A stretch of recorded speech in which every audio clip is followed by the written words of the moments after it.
Hello guys, this is Manju Kumari and welcome to beginning for learning. तो आज हम करने वाले हैं सीडीपी का एक टॉपिक है। ये बहुत ही फेमस थ्योरी है, ठीक है, मेंटल डेवलपमेंट को लेकर, जो बालक होते हैं उनके लेकर, ठीक है। तो अभी आज हम थ्योरी के बारे में बात करेंगे। तो ये है कॉग्निटिव डेवलपमेंट थ्योरी। ये बहुत ही महत्वपूर्ण थ्योरी है साइकोलॉजी की, ठीक है। तो इस थ्योरी को जो है, सबसे पहले हम बात करेंगे इस थ्योरी को किसने दिया था, यानी इस थ्योरी को किसने डेवलप किया था। तो इस थ्योरी को डेवलप किया था जीन पियाजे ने, ठीक है। ये तो सबको ही पता होगा, ऑलमोस्ट इतनी ज्यादा फेमस जो है ये थ्योरी है। जीन पियाजे, हिंदी में भी इनको जीन पियाजे ही लिख देते हैं, बस इस तरह से जो इनको लिख दिया जाता है। तो इस थ्योरी को जो है वो जीन पियाजे ने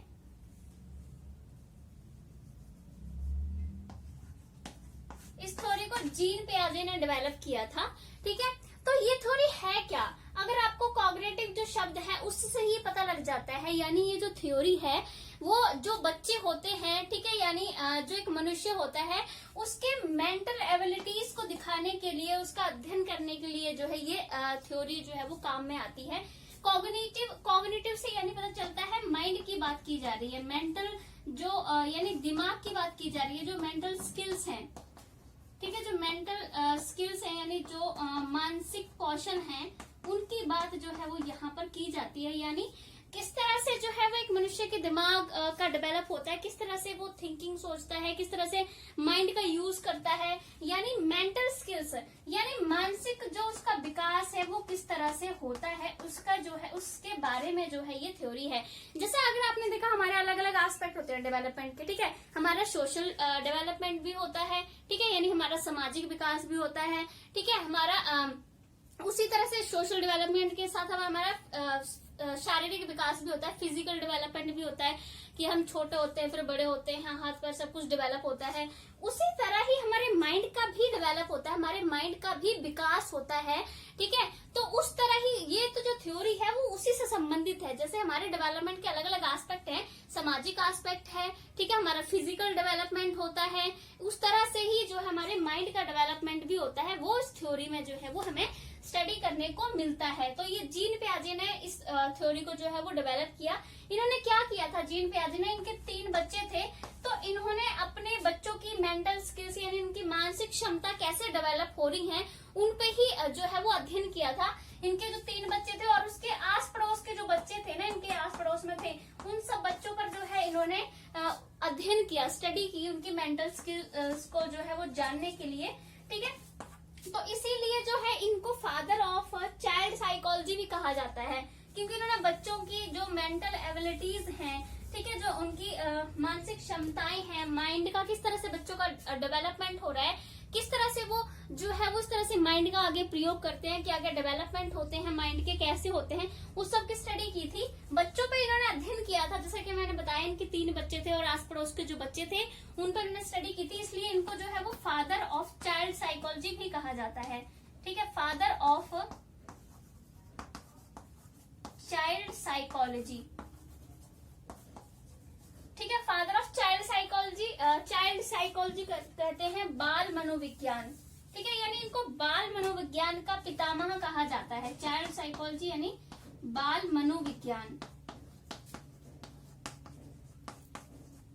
तो ये जो जीन पियाजे हैं, इनका जो थ्योरी का जो एक सार निकल के आता है कि क्या मकसद था, वही था कि इन्होंने ये स्टडी करना था कि मनुष्य जो है उसके जो मेंटल स्किल्स हैं किस तरह से डेवलप होती है, माइंड का विकास जो है वो किस तरह से होता है। इसलिए इन्होंने अपने 3 बच्चे और आस पड़ोस के जो बच्चे थे उन पे जो है इन्होंने स्टडी की थी, ठीक है। तो अब हम बात कर लेते हैं थोड़ी सी जीन पियाजे के बारे में, पहले बात कर लेते हैं हल्का सा, फिर इस थ्योरी के बारे में जानेंगे डीपली कि थ्योरी क्या है, क्या क्या इसकी जो है वो स्टेजेस हैं।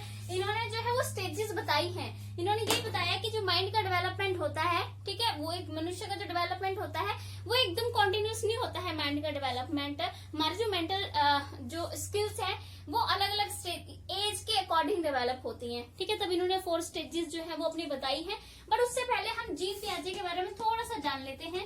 जैसे अगर सीटेट वगैरह में ये टॉपिक आता है तो जीन पियाजे से भी कुछ क्वेश्चन जो है वो पूछ लिए जाते हैं, ठीक है। सबसे पहले तो यही कि कॉग्निटिव डेवलपमेंट थ्योरी यानी संज्ञात्मक विकास का सिद्धांत जो है वो किसने दिया है, तो वो जीन पियाजे ने दिया है, ठीक है। तो ये पहला क्वेश्चन तो यहीं से बन जाता है। देन उसके बाद बनता है कि जीन पियाजे कहाँ से थे, तो जीन पियाजे तो वो साइकोलॉजिस्ट भी बोला जाता है, यानी ये स्विट्जरलैंड से थे। ठीक है, इनको स्विज भी बोल देते हैं, ऐसे लिखते हैं इसको, स्विज साइकोलॉजिस्ट, यानी स्विट्जरलैंड से थे इसलिए इनको स्विस साइकोलॉजिस्ट जो है वो बोल दिया जाता है। ये सेकंड क्वेश्चन आपका बन सकता है। ठीक है, उनके बारे में कि ये कहाँ से थे, तो ये स्विट्जरलैंड से थे। और एक क्वेश्चन यहाँ से भी बन सकता है कि इन्होंने जो मेंटल स्किल्स यानी मेंटल जो हमारा दिमाग का विकास होता है उसकी स्टडी करने के लिए सबसे पहले किनको चूज किया था, तो अपने बच्चों को, यानी ना अपने बच्चों पर ही जो है वो इस तरह से स्टडी की थी। अपने जो उनके 3 बच्चे थे और आस पड़ोस के बच्चे थे। ठीक है, फिर यहाँ से भी एक क्वेश्चन पूछा जा सकता है कि फादर ऑफ चाइल्ड साइकोलॉजी किसे कहा जाता है, तो वो भी जीन पियाजे को ही कहा जाता है। यानी हर एक जो बात आ रही है उस पर एक क्वेश्चन जो है वो बन जाता है। ठीक है, तो ये स्विट्जरलैंड से थे, तो ये पूछ लिया जाए कि कहाँ से, तो ये स्विट्जरलैंड से थे। बाकी इनके बारे में एक और इन्होंने डिसकंटिन्यूअस डेवलपमेंट की बात की है।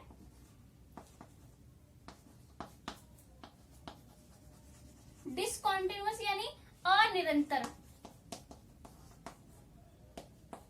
अनिरंतर विकास, यानी जैसे कि ये कहते हैं कि जो माइंड का डेवलपमेंट होता है वो कॉन्टिन्यूअस नहीं होता है, ये नहीं कि एकदम लगातार माइंड का डेवलप होता ही जा रहा है। ये कहते हैं कि जो मेंटल डेवलपमेंट होता है, जो कॉग्निटिव डेवलपमेंट होता है, वो एज के अकॉर्डिंग होता है। तभी ये 4 स्टेजेस बताते हैं। 4 स्टेजेस में ये अलग अलग एज बताएंगे कि इस वाली एज में इतनी चीजें जो हमारे माइंड में डेवलप हो जाती हैं, यानी संज्ञानात्मक विकास जो है वो इस एज में इतना होता है, और सेकंड एज में इतना होता है, थर्ड स्टेज में इतना होता है, फोर्थ स्टेज में इतना होता है। तो एज भी अकॉर्डिंग वो साथ में बताते हैं वो।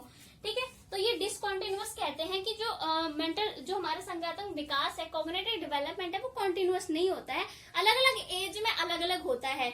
अलग अलग एज में अलग अलग होता है, तभी तो जैसे आपने देखा होगा जो बुक्स वगैरह बनाई जाती हैं स्कूल्स में, तो वो एज के अकॉर्डिंग बनाई जाती है, क्योंकि इनके सिद्धांत कहता है कि जो है वो मेंटल डेवलपमेंट जो होता है वो एज के अकॉर्डिंग होता है। तो जैसे छोटे बच्चे हैं उनके लिए जो बुक्स बनाई जाती हैं तो उसमें पिक्चर्स वगैरह ज्यादा ऐड की जाती हैं। ठीक है, क्योंकि बच्चा उस टाइम जो चीजें देखता है उन्हीं चीजों को समझ पाता है। वो इस तरह से जो हम कहते हैं ना कि अमूर्त चीजें जो होती हैं, मतलब मूर्त चीजों को ही समझ पाएगा। कॉन्क्रीट चीजें देखे ही जो है वो बच्चा जो है वो समझ पाता है। जो चीजें देखेगा सामने उसको वही चीजें समझ में आती है। इतनी ज्यादा कल्पनाएं जो है वो बच्चा उस टाइम नहीं कर पाता है कि हाँ ऐसी चीज भी हो सकती है, देख के अच्छे से समझेगा। ठीक है, तो इस अकॉर्डिंग ही बच्चे की एज के अकॉर्डिंग ही बुक्स जो है वो धीरे धीरे बनाई जाती है। हम जैसे आप बात करो कॉलेज के लेवल में बात करते हैं तो उस टाइम जो बुक्स होती है उसमें पिक्चर्स वगैरह आपको ज्यादा देखने को नहीं मिलेगी। कोई कोई कहीं पिक्चर देखने को मिल जाती है, नहीं तो मोस्ट ऑफ उसमें लिखा हुआ ही होता है। बट जो छोटे बच्चों की किताबें देखोगे वहाँ पिक्चर्स वगैरह कलरफुल सब कुछ ऐड किया जाता है, क्योंकि बच्चे का माइंड उस तरह से डेवलप होता है कि वो चीजें जो देखेगा उन चीजों से अच्छे से समझेगा। ठीक है, तो ये है, इसलिए जो है वो ये कहते हैं कि जो डेवलपमेंट है वो एज के अकॉर्डिंग होता है। संज्ञानात्मक विकास जो है वो एज के अकॉर्डिंग ही जो है वो होता है। और एक और ये बात करते हैं, कंस्ट्रक्ट करने की बात करते हैं नॉलेज को, यानी जो ज्ञान है, जो बच्चा कुछ सीख रहा है वो खुद कंस्ट्रक्ट जो है वो कर सकता है।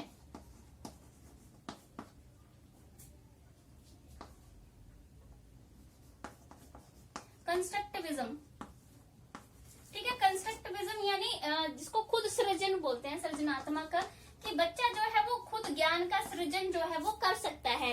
ठीक है, जैसे ये कहते हैं कि जैसे एक्टिविटीज के द्वारा बच्चा जो है खुद ज्ञान का सृजन जो है वो कर सकता है। और आपने देखा अगर आपके घर में छोटा बच्चा होगा तो बच्चा ऐसे ही करते हैं, छोटे बच्चे ऐसे खुद ही जो है चीजों को करके सीखते हैं। जैसे फॉर एग्जाम्पल जस्ट एक नॉर्मल सा एग्जाम्पल दे रही हूँ मैं, अगर कोई छोटा बच्चा है, ठीक है, जैसे मान लीजिए आपने आलू उबाले हैं ना, वो तो उबालते हुए गर्म होंगे, अगर आप बच्चे को मना भी करोगे ना कि ये गर्म है, जैसे 1.5 साल का बच्चा या उसको आप छूने से हटाओगे बच्चे को भी गर्म आलू में ना टच कर गर्म लगेगा, है ना, तो बच्चा जब तक नहीं मानेगा, जब तक खुद टच करके देख ना ले, खुद टच करे गर्म लगेगा, उसके बाद वो उसको टच भी नहीं करेगा। जितना मर्जी आप उसको टच कराओ अपना हाथ पीछे ही खींचेगा वो, यानी वो खुद अपने ज्ञान का सृजन कर रहा है, खुद ही चीजों को करके सीख रहा है वो। अब जैसे आपने देखा है अगर बच्चे छोटे छोटे बच्चे क्या करते हैं, जैसे मान लीजिए हम कपड़े वगैरह धो रहे हैं या रोटियां, आपने बड़ा देखा बच्चे आटा लेके फिर जैसे हम रोटियां बेलते होते हैं, गोल बनाते हैं, बच्चे भी बड़ी वैसे ही एक्टिंग करते हैं, बिल्कुल जैसे हम देख रहे हैं। भाई हमें देख के ये नहीं उसको संतुष्ट हो जाए, उसको खुद करके देखना है, खुद ज्ञान को जो है वो कंस्ट्रक्ट करना है। वो खुद देखेगा कि हाँ ऐसे बनती है कि नहीं बनती है, तो खुद वो रोटी को बनाने की शुरुआत कर देगा। तो ऐसी चीजें हैं कि बच्चा खुद खेल कूद के खुद ज्ञान ज्ञान को जो है वो कंस्ट्रक्ट कर रहा है, ठीक है, खुद ज्ञान का सृजन कर रहा है, ठीक है। तो ये वाली बात जो है वो एक बहुत उस पे कहते हैं ये। देन उसके बाद हम लोग बात करेंगे ये तो जीन प्याजे की ये कुछ प्रमुख बातें हैं। और इसमें एक और बात जो है वो आ जाती है कि जो कई क्वेश्चन पेपर में जो है पूछ ली जाती है लिटिल साइंटिस्ट वाली, कि ये बच्चों को जो है वो लिटिल साइंटिस्ट भी कहते हैं, नन्हे वैज्ञानिक, ठीक है। लिटिल यानी नन्हे, नन्हे वैज्ञानिक भी इनको जो है वो ही कहते हैं, लिटिल साइंटिस्ट। जैसे कि मैंने बोला, क्योंकि जैसे वैज्ञानिक क्या करते हैं, नई नई चीजें खोजते हैं ना, नई नई चीजों का, नए नए ज्ञान का सृजन करते हैं ना, तो बच्चे भी वैसे ही करते हैं, खुद नई नई चीजें खोजते हैं, खुद ज्ञान का सृजन करते हैं, इसलिए ये बच्चों को लिटिल साइंटिस्ट जो है वो कहते हैं। और एक थॉट को लेकर भी एक बहुत अच्छी ये बात कहते हैं कि जो बच्चे होते हैं, जैसे हमें लगता है कि बच्चे छोटे हैं तो वो इतना नहीं सोच पाएंगे जितना कि बड़े सोच लेते हैं, पर ये बात गलत है। जितना बड़े सोचते हैं बच्चे भी उतना ही सोच लेते हैं। यानी मैं अगर अमाउंट की, मात्रा की बात करूं, ठीक है, क्वांटिटी की बात करूं मैं अगर, यानी मात्रा की, तो जितना हम सोचेंगे, ठीक है, उतना ही बच्चे भी सोच सकते हैं। जैसे मान लीजिए, जस्ट मैं एक ऐसी कॉमन से एग्जांपल ले रही हूँ, अगर मान लीजिए मैं 10 बातें सोच सकती हूँ तो बच्चे भी 10 बातें ही सोच सकते हैं। यानी जितना एक बड़ा जो व्यक्ति है वो सोच सकता है, बच्चे भी उतना ही सोच सकते हैं। बट जो अगर मैं क्वालिटी की बात करूँ कि वो सोचते क्या है, सोच तो उतना ही सकते हैं, बट अगर मैं गुण की बात करूँ, ठीक है, काइंड की बात करूँ, तो वो अलग अलग चीजें जो है वो सोच सकते हैं। जैसे बड़े हैं, हम लोग क्या सोचेंगे, कि कोई जॉब के बारे में सोच रहा है, कोई फैमिली के बारे में सोच रहा है, कोई अपने लव वगैरह के बारे में सोच रहा है, कोई मैरिज के बारे में सोच रहा है, कोई फैमिली की टेंशन्स वगैरह है उसके बारे में सोच रहा है, ठीक है। तो जो बड़े लोग हैं वो इस तरह की चीजें जो है वो सोच रहे हैं, ठीक है, इस तरह की चीजें सोचते हैं, कुछ भी सोच सकते हैं, जरूर नहीं जो मैंने बोला बड़े सारे वही सोचते हैं, ठीक है, कुछ भी सोच सकते हैं। जैसे आप अपने किसी भी चीज के बारे में सोच रहे होगे, तो ये हमारा जो गुण है, यानी जो हम सोच रहे हैं, जो हमारा प्रकार है सोचने का, वो प्रकार अलग है। पर बच्चे क्या सोचेंगे, मुझे नए बैग चाहिए, नए कपड़े चाहिए, मुझे खिलौने चाहिए, या फिर उनको बाहर खेलना है, ऐसी वैसी चीजें ही जो है वो बच्चे सोचेंगे। यानी जितना हम सोचेंगे उतना ही बच्चे भी सोचेंगे, बट हम अलग सोचेंगे, बच्चे जो है वो अलग चीजें सोचते हैं, ठीक है। तो प्रकार जो है वो सोचने का, यानी जो काइंड है वो अलग हो सकता है बच्चों का सोचने का, बट जितना हम सोचते हैं बच्चे भी जो है वो उतना ही सोचते हैं। बस प्रकार जो है वो इस तरह से अलग अलग जो है वो हो सकता है, ठीक है। उसके बाद मैं इसमें एक चीज और है जो अभी ही बता देती हूँ, वो है स्कीमाज। स्कीमा हिंदी में भी इसको स्कीमा ही कहते हैं, ठीक है। तो स्कीमा क्या होता है, ये एक प्रकार के मेंटल स्ट्रक्चर जो है वो बना हुआ होता है हमारे माइंड में पहले ही। ये मेंटल स्ट्रक्चर यानी एक प्रकार का मानसिक संरचना हमारे माइंड में बनी होती है, ये कहते हैं। इसको बता देती हूँ पहले, मेंटल स्ट्रक्चर यानी एक मानसिक संरचना, ठीक है, मानसिक संरचना कहते हैं जीन प्याजे, कि जब बच्चा पैदा होता है, ठीक है, तो जन्म से ही उसके माइंड में एक मेंटल स्ट्रक्चर बना होता है, यानी एक मानसिक संरचना पहले से ही बनी होती है। उसके बाद बच्चा धीरे धीरे जो है वो उसका विकास जो है वो करता है। यानी जो मेंटल स्ट्रक्चर बच्चा जब पैदा हुआ था उसमें पहले से एक मेंटल स्ट्रक्चर बना हुआ है, धीरे धीरे जैसे बच्चा बढ़ता जाएगा, उसकी एज बढ़ती जाएगी, वैसे ही उसका जो मेंटल स्ट्रक्चर है उसका अच्छे से डेवलपमेंट जो है होता चला जाएगा। और अबाउट 14 से 15 इयर्स तक जो है उसका जो मेंटल स्ट्रक्चर है वो अच्छे से जो है वो डेवलप हो जाएगा, ठीक है। जैसे मान लीजिए वो कहते हैं कि हम कुछ चीजें जैसे मान लीजिए हम कहें कि जन्म से ही जो है वो बच्चे में जो है, हम कहते हैं कि जन्म से पैदा होता तभी कुछ चीजें बच्चे में जो है वो पहले से ही होती हैं, फिर धीरे धीरे उन चीजों को और जो है विकास करता है। जैसे कुछ लोग कहते हैं कि जैसे म्यूजिक का है, कुछ लोग जस्ट ऐसे कह देते हैं ना कि बच्चे को किसी को म्यूजिक आता, तो कहते हैं जन्म से इसमें म्यूजिक की क्वालिटी थी, बट उस टाइम इतनी अच्छी नहीं थी, जैसे जैसे बढ़ता गया म्यूजिक की क्वालिटी उसकी और अच्छी होती गई, ऐसा धीरे धीरे। तो वैसे ही कहते हैं कि मेंटल स्ट्रक्चर बच्चे के माइंड में बना होता है, धीरे धीरे उसका विकास होता है, और 14 से 15 साल तक उस जो मेंटल स्ट्रक्चर है, जो मानसिक संरचना बच्चे के माइंड में बनी हुई है, उसका धीरे धीरे जो है वो विकास हो जाता है। अब स्कीमा क्या होता है हमारे माइंड में ना, जैसे अगर मैं एक एग्जांपल देकर समझाऊं, स्कीमा क्या होता है, एक स्टोर रूम की तरह होता है हमारे माइंड में, ठीक है। यानी एक जैसे हैं। स्टोर रूम में क्या करते हैं, सारी चीजें डाल देते हैं उसमें धीरे धीरे, है ना। हमने स्टोर रूम में मान लीजिए हमने कोई कुर्सी रख रखी है स्टोर रूम में, हमने कोई वहां पर कोई बेड रख रखा है स्टोर रूम में, किसी भी तरह की और चीजें, टीवी वगैरह जो हमें लग रहा है कि बाद में यूज करने, वो हम सारे स्टोर रूम में रख देते हैं, स्टोर रूम को पूरा भर देते हैं, ठीक है। तो वैसे ही होता है कि, और स्टोर रूम में जो चीजें हमने भरी हैं, अब हम सभी चीजें याद रहेंगे ना कि स्टोर रूम में हमने सारी चीजें जो है रखी है। हाँ, मुझे स्टोर रूम में चीजों को देखूंगी तो मुझे याद आएगा सब चीजों को देख के कि हाँ ये चीजें जो है मैंने अपने हाथ से यहाँ पर रखी, यानी सब कुछ हमने एक रूम में भर के रख दिया। तो स्कीमा भी वैसा ही होता है, एक प्रकार से हमारे माइंड में एक स्टोर बना होता है ज्ञान का, ठीक है, नॉलेज का स्टोर, ठीक है, ज्ञान का एक स्टोर जो है वो बना होता है। जो भी हम नई चीजें बाहर देखते हैं, जो भी है वो हमारे माइंड में जो है वो हमारे ज्ञान में शामिल हो जाती है, ठीक है। जैसे फॉर एग्जांपल अभी मैंने जो सारी चीजें देखी आसपास, मैं सब चीजों को जानूंगी कि हाँ ये चीज ऐसी है वैसी है। और मान लीजिए इससे पहले जो है वो मैंने किसी तरह का जो है वो एक मतलब मैंने व्हाइट मोर इससे पहले कभी देखा ही नहीं, सफेद जो मोर होता है वो मैंने इससे पहले नहीं देखा। तो मुझे ऐसा लगता था कि जो इंडिया में मोर पाए जाते हैं कलरफुल होते हैं वैसे ही मोर होते हैं, ठीक है। तो मेरे माइंड में एक स्कीमा बना हुआ है, ठीक है। बट अगर बाद में मैंने एक मोर देखा, व्हाइट मोर, तो अब मुझे बाद में पता चला कि अच्छा व्हाइट मोर भी होता है। तो ये वाली जो एक नई इन्फॉर्मेशन आई वो भी मेरे माइंड में समा गई आके, यानी मेरे माइंड में जो बाहर मैंने चीजें देखी वो सारी यहाँ स्टोर हो गई।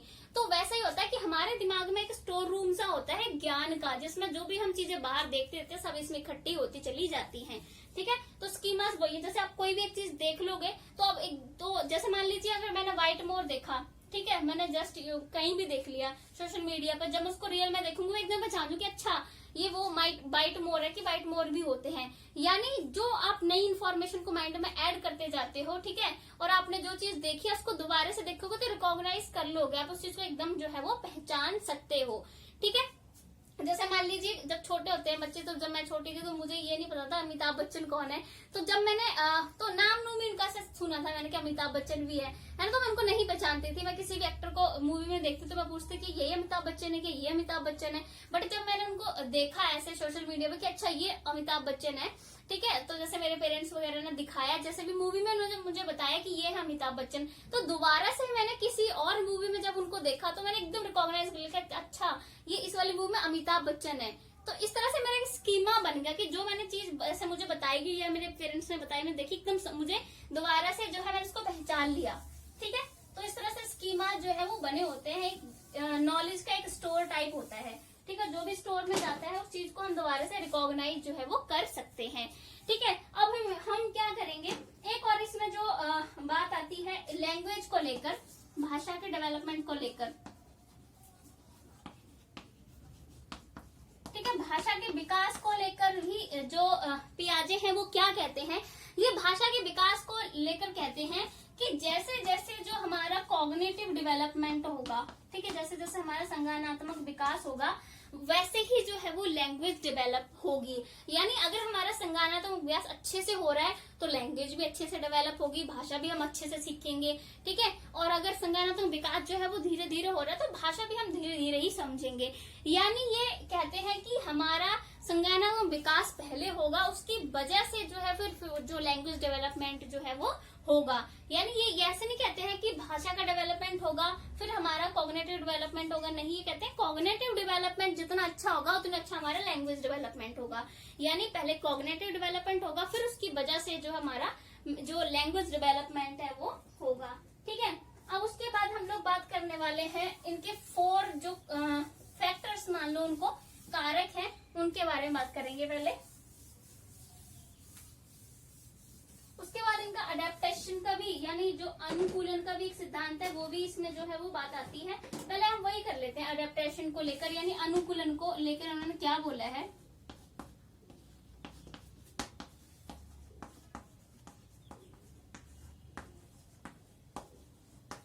स्टेजेस तो अभी शुरुआत की नहीं है, ठीक है, स्टेजेस भी करेंगे बट उससे पहले ये चीजें हैं जहां से जो है वो आपको समझना जरूरी है, तभी आप इनकी थ्योरी को सही से समझ पाओगे। यहाँ से क्वेश्चंस भी आते हैं, ठीक है। तो अडेप्टेशन को लेकर इन्होंने क्या बोला है, इन्होंने 3 चीजें बताई हैं इसमें, ठीक है। तो जो पहली है जैसे एक इक्विलिब्रियम आती है,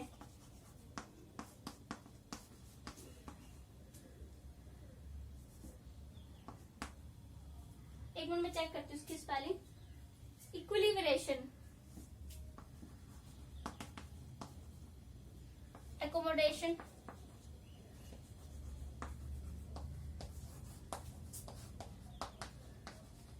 इक्विलिब्रेशन, एकोमोडेशन, और एक होता है एसिमुलेशन।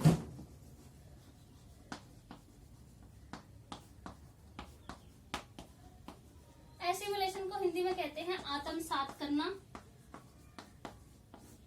इक्विलिब्रियम को कहते हैं, इक्विलिब्रेशन को संतुलन, ठीक है। और एकोमोडेशन को कहते हैं एक प्रकार से इसको जो है जैसे चीजों में चेंज किया जाता है, समायोजन, ठीक है। तो इन्होंने अडेप्टेशन यानी अनुकूलन के जो है वो तीन बातें जो है वो बताई है, यानी हम किसी भी चीज को कैसे अडेप्ट करते हैं, नई चीज को हम कैसे सीखते हैं, ठीक है। तो उसके बारे में उन्होंने बताया। पहला ये एसिमुलेशन कहते हैं, एसिमुलेशन यानी आत्मसात। तो कहते हैं एसिमुलेशन होता क्या है। एसिमुलेशन का मतलब होता है कोई भी नई जानकारी को जो है वो ऐड कर लेना, जोड़ लेना, अपनी जो पुरानी जानकारी है उसमें नई जानकारी को आराम से सीधे सीधे जो है वो जोड़ लेना। यानी जैसे मैंने बोला कि हमारे माइंड में एक स्टोर रूम सा बना होता है ज्ञान का, तो उस स्टोर रूम में पहले और भी बहुत सारा नॉलेज है, बहुत सारे ज्ञान पहले से समाहित है, फिर और नया ज्ञान आया, उसको भी नॉर्मल अपने माइंड में अपने स्टोर रूम में ऐड कर लिया, ठीक है। जैसे मैंने अभी बोला था कि एसिमुलेशन में होता है कोई भी नया ज्ञान आता है तो उसको जैसे के तैसे जो है बिना कोई चेंज करे जो है वो ऐड कर लिया जाता है हमारे जो पहले से ज्ञान है उसमें। जैसे एक जो एग्जांपल रेट्रो से एग्जांपल जो मतलब जो सारे मोस्ट ऑफ अगर आप देखोगे तो सारे ये एक एग्जांपल बताते हैं, वो है कैट और डॉग का, जिससे बच्चे भी बहुत आसानी से समझते हैं, ठीक है। एक बिल्ली और कुत्ते का एग्जाम्पल, जैसे मान लीजिए एक छोटे बच्चा है, ठीक है। तो छोटे बच्चे क्या करेगा, मान लीजिए उसने कुत्ता देखा तो उसके 4 पैर वगैरह हैं, ठीक है, इस तरह से देखा, तो उसने उसके बाद जो है बिल्ली को देखा, बिल्ली के भी 4 पैर हैं, तो बच्चा क्या अडेप्ट करेगा, मतलब क्या अपने माइंड में एसिमुलेट करेगा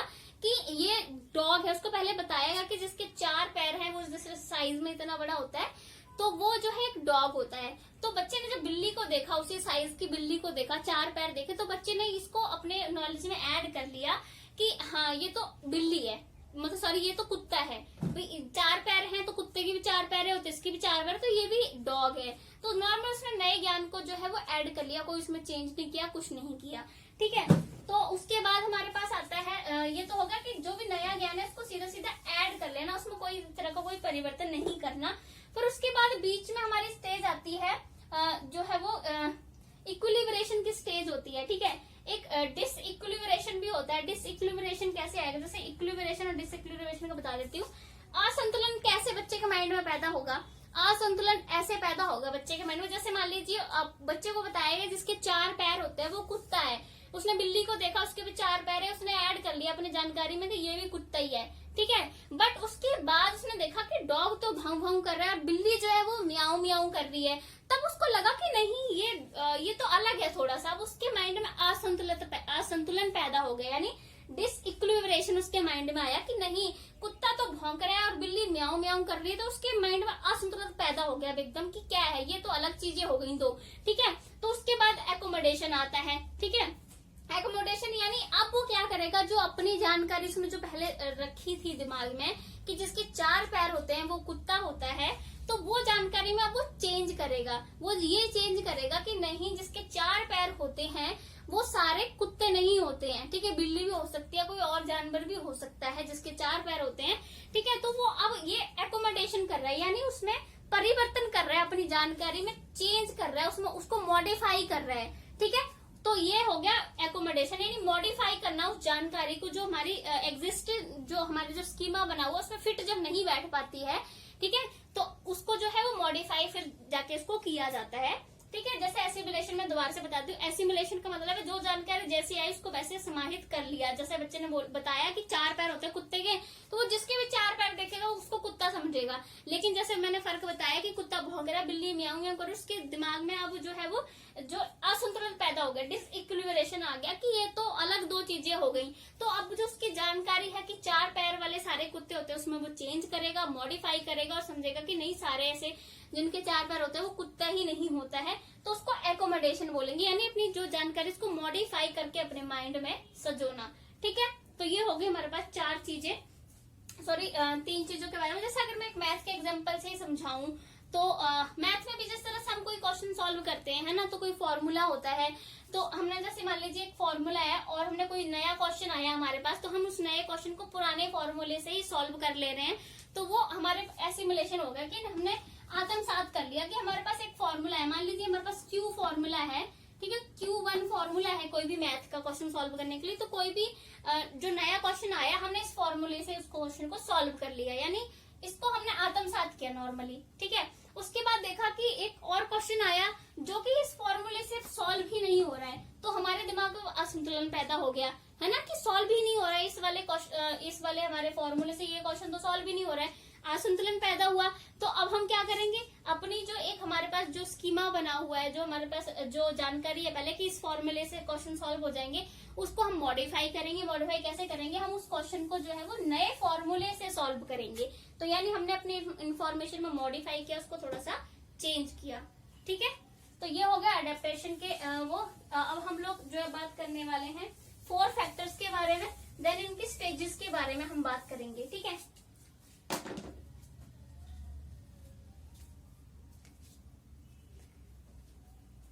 तो 4 फैक्टर्स कौन कौन से हैं, यानी फैक्टर्स यानी कारक। तो 4 कारक जो है ये बताते हैं हमें, ठीक है। जैसे पहला है मैचुरेशन, परिपक्वता कहते हैं इसे,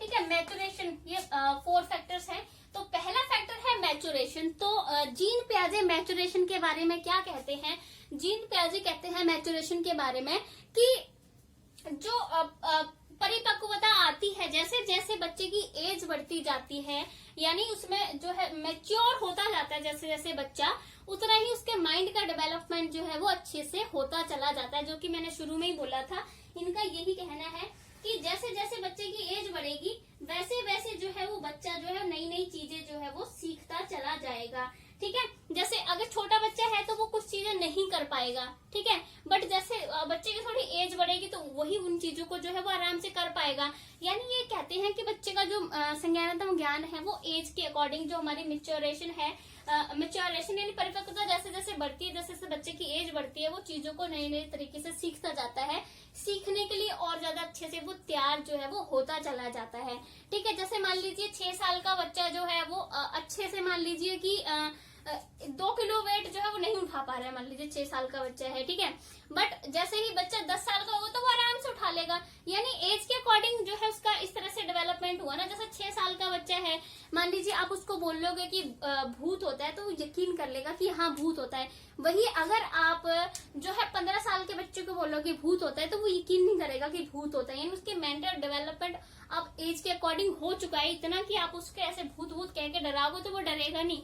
जैसे छोटे छोटे बच्चों को डराते नहीं है, कहते हैं कि भी कोई बाबा आ जाएगा तुम्हें उठा के ले जाएगा, चोर उठा के ले जाएगा, अभी घर से बाहर नहीं जाना है, तो बच्चे डर जाते हैं। वही तुम 15 साल के बच्चे को बोलो कि बाबा आएगा कोई तुम्हें उठा के ले जाएगा, देखते हो कितने को तुम्हारी बात मानेगा। अब उसका मेंटल डेवलपमेंट उतना अच्छा हो चुका है, ठीक है। अब जितना छोटी एज में उसका मेंटल डेवलपमेंट नहीं हुआ था, अब उसका मेंटल डेवलपमेंट और आगे पहुंच गया है। ऐसे धमकियों से अब डरने वाला नहीं वो, ठीक है। तो ये वाली होती है कि जैसे मैच्योर होता जाएगा वैसे ही जो है उसका जो संज्ञानात्मक ज्ञान है वो और अच्छे से होता चला जाएगा। यानी जो कम एज में वो नई चीजें सीख पा रहा नहीं कर पा रहा था, वो जैसे उसकी एज बढ़ेगी चीजों को सीखता जाएगा, ठीक है। सेकंड जो हमारा फैक्टर आता है वो है एक्सपीरियंस। एक्सपीरियंस यानी अनुभव। ये तो बहुत ही जरूरी इनका पॉइंट है, क्योंकि यही कहते हैं कि बच्चा जो है वो एक्टिविटीज के द्वारा ही जो है वो सीखता है, ठीक है। यानी जो बच्चा अनुभव करता है, खुद जो अनुभव करता है, जो खुद क्रियाकलाप करता है, कोई भी एक्टिविटी करता है, उसके जरिए ही जो है वो बच्चा सीखता है। जैसे कि मैंने बोला था, ये कहते हैं कि बच्चा खुद अपने ज्ञान का सृजन करता है, खुद ज्ञान को कंस्ट्रक्ट करता है। जैसे कि मैंने आपको एग्जांपल दिया था कि अगर आलू अभी आपने उबाल के रखे हैं और आप बच्चों को हटाओगे ना कि गर्म आलू है मत टच कर, नहीं मानेगा वो। फिर भी आपने नजरें हटाई, अभी आलू को टच कर लेगा बच्चा, ठीक है। तो आपके हटाने से नहीं हटेगा, बट जैसे ही वो खुद टच करेगा, उसको गर्म लगेगा ना, उसके बाद अपना हाथ, उसका हाथ वहां लेके जाओ या गर्म आलू उसके पास लेके आओ, वो नहीं जो है उसको टच करेगा, क्योंकि उसको डर खुद उसने सीख लिया कि नहीं इसको टच करने से तो प्रॉब्लम हो रही है, पेन हो रहा है, बहुत गर्म लग रहा है, ठीक है। तो खुद उसने अपने ज्ञान का खुद जो है वो एक प्रकार से सृजन किया, आपकी बात नहीं मानी, खुद कंस्ट्रक्ट कर रहा है उन चीजों को, खुद जो है करके देख रहा है, ठीक है। तो तभी कहते हैं कि खुद जो उसके एक्सपीरियंसेस होंगे, खुद जो एक्टिविटी करके देखेगा तब सीखता है बच्चा, ठीक है। खुद कंस्ट्रक्ट जो है वो ज्ञान को कर सकता है, ठीक है। तो ये हो गया हमारा सेकेंड फैक्टर। देन उसके बाद हमारे पास थर्ड फैक्टर आता है सोशल इंटरेक्शन। सोशल इंटरेक्शन को ये ज्यादा इम्पोर्टेंस नहीं देते हैं, क्योंकि ये ज्यादातर जो संज्ञानात्मक ज्ञान की बात करते हैं, मेंटल स्किल्स की बात करते हैं, ठीक है। और सोशल इंटरेक्शन को ये वैसे भी कहते हैं कि बच्चा जो है सोशल इंटरेक्शन से उतना नहीं सीखता, भी बच्चा खुद अपने ज्ञान को कंस्ट्रक्ट करता है। सोशल इंटरेक्शन यानी सामाजिक अन्योन्य क्रिया, जैसे जो है कह देंगे, आई थिंक अंतर क्रिया भी कह सकते हैं या अन्योन्य क्रिया भी कह सकते हैं, सामाजिक अंतर क्रिया, ठीक है। तो सामाजिक अंतर क्रिया को इतना ज्यादा ये वो नहीं करते हैं कि ज्यादा समाज में रहकर सीख रहा है बच्चा या कुछ, ये खुद इंटरेक्शन की बात खुद सृजन की बात करते हैं कि बच्चा अपने ज्ञान का जो है वो खुद सृजन करता है, ठीक है। देन फोर्थ हमारे पास फैक्टर आता है इक्विलिब्रेशन, जो कि मैं अभी भी बता चुकी थी।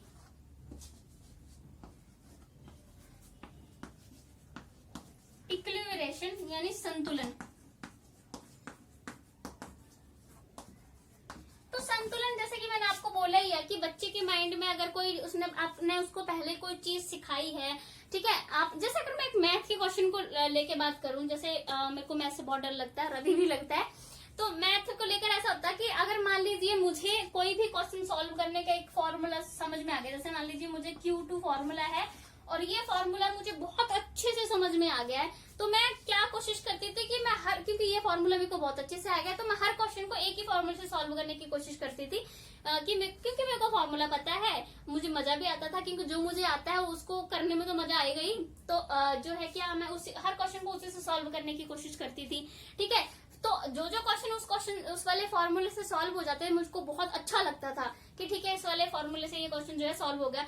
बट उसके बाद अगर उस फॉर्मूले से सारे क्वेश्चन तो एक ही फॉर्मूले से सॉल्व नहीं होंगे ना, तो उस फॉर्मूले से अगर क्वेश्चन सॉल्व नहीं होते तो मेरे माइंड में फिर जो है वो असंतुलन पैदा हो जाता था। जब सॉल्व हो जाते थे उसी वाले फॉर्मूले से सारे क्वेश्चंस, तो बहुत अच्छा लगता था, संतुलन माइंड में पैदा होता था कि लो आराम से सारे सॉल्व हो गए। बट अगर उसी फॉर्मूले से और क्वेश्चंस जो है नहीं सॉल्व होते थे, फिर मेरे दिमाग में डिसइक्विलिब्रेशन जो है पैदा होता था, असंतुलन पैदा हो जाता था कि नहीं इससे सॉल्व हो रहा है। तो फिर उसके बाद जो है टीचर्स जो है या फिर आप बुक से जो है एक नया फॉर्मूला ढूंढते हो कि ये वाला क्वेश्चन जो है इस फॉर्मूले से सॉल्व नहीं होगा, इस वाले क्वेश्चन को आप इस वाले फॉर्मूले से, यानी आप इस क्वेश्चन को जो है वो Q2 से नहीं सॉल्व कर सकते, आप इसको A2 से सॉल्व जो है वो कर सकते हो। यानी जो मैं पहले फॉर्मूला यूज कर रही हूँ जिस क्वेश्चन को सॉल्व करने के लिए, वो पहले फॉर्मूले से क्वेश्चन सॉल्व हो ही नहीं रहा है, तो फिर जो है मेरे दिमाग में असंतुलन पैदा हुआ, और उस असंतुलन को दूर करने के लिए मैंने क्या किया, मैंने नया फॉर्मूला उठाया कि ये वाला क्वेश्चन इस वाले फॉर्मूले से ही सॉल्व होगा। फिर उसके बाद जब वो सॉल्व हो गया उस वाले से फॉर्मूले से, तो फिर से मेरे माइंड में संतुलन पैदा हो जाएगा, फिर से इक्विलिब्रेशन मेरे माइंड में आ जाएगा, ठीक है। तो ये वाली चीजें होती है इस तरह से। जैसे ये तो मैंने जस्ट एक मैथ का करके बताया, और भी अगर मैं बात करूं, जैसे मान लीजिए कि जैसे छोटे बच्चे करते रहते हैं, टॉयज तोड़ के पता नहीं उनको क्या जोड़ते रहते हैं आपस में, है ना, तो वो जुड़ गया, फिर देखो वो इनको कितनी खुशी होती है। कभी जैसे मेरे घर में छोटी सी बच्ची है, गूंद वगैरह लेकर टॉयज तोड़ के उनको जोड़ती रहती है, जैसे जुड़ गया वो बहुत खुश होती है। बट वो नहीं जुड़ा तो उसको थोड़ी सी परेशानी होती है, समस्या सी होती है, मतलब इक्विलिब्रेशन जो पहले बना था अब डिसइक्विलिब्रेशन में जो है वो ऐड होगा कि नहीं, उसको समझ में ही नहीं आ रहा कैसे जुड़ेगा, तो उसके बाद वो किसी की हेल्प ले ले या फिर कोशिश कर ले, जुड़ जाएगा, फिर से संतुलन पैदा हो जाएगा माइंड में, ठीक है। तो ये होता है। उसके बाद अब हम लोग बात करने वाले हैं स्टेजेस की। अब ये तो हो गया जीन पियाजे की थ्योरी, जो है वो आपको स्टेजेस से पहले ये सब समझना भी बहुत ज्यादा जरूरी है। उसके बाद जो है वो आप उस थ्योरी को समझ सकते हैं, क्योंकि जितना मैंने आपको अभी बताया कराया उसमें से बहुत क्वेश्चंस आते हैं। ये नहीं कि आप सिर्फ 4 स्टेजेस को अच्छे से समझ लो, कर लो, फिर वहीं से क्वेश्चंस आएंगे। ये जो एक्स्ट्रा चीजें हैं इनकी थ्योरी में, इनकी स्टेजेस से अलग, उनसे भी बहुत सारे क्वेश्चन जो हैं वो आते हैं। जैसे ये अलग अलग कंसेप्ट जो थे उनको समझना जरूरी है। अब बची है इनकी थ्योरीज के बारे में हम इनकी जो स्टेजेस हैं उनके बारे में हम बात करेंगे, और इनकी स्टेजेस को जो हम नेक्स्ट वीडियो में करेंगे। ठीक है। और क्योंकि जो स्टेजेस हैं उनको अच्छे से डीपली पढ़ना बहुत जरूरी है, तभी उनको जो है वो अच्छे से समझ में आएंगे, एक एक कंसेप्ट को खुल के बात करेंगे उस पर हम, ठीक है। तो हम नेक्स्ट वीडियो में करेंगे। अगर आपको ये वीडियो अच्छी लगे तो लाइक से सब्सक्राइब जरूर करें। और गाइज अगर आपको पॉलिटिकल साइंस या सोशियोलॉजी की वीडियोस देखनी है तो आप वो भी मेरे चैनल पे आके देख सकते हो। धन्यवाद दोस्तों।